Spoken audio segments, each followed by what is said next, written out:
washo omunye ubishop bokuwomsuthu baratsamaya ngwana yo man atsamaya ngwana yo kusho ukuthi noma umfundisi uyayibona izinto ezinhle wahamba awayi amen yebazalwane kwakusebusika busika bakho ungazibulali kulobusika bakho ikhona ingagadla yasemazulwini ekwazi ukuhamba hamba phakathi kwalobusika awu amen thina saphazanyiswa nje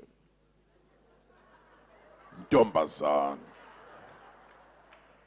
yayiphethe nje iBhayibheli ngiyacabanga yayivela emthandazweni wasekuseni kuleyo nkonzo yayikhonza kuyo kodwa yahamba kwakhona bobishop baratsamaya ngwana yomani kwabonakala ukuthi lokwethu ukuhamba kusabonakali kudliwa yilokho awayi amen ngoba ukuhamba sikufunda kuye uyakwazi ukuhamba uJesu izimo zibaba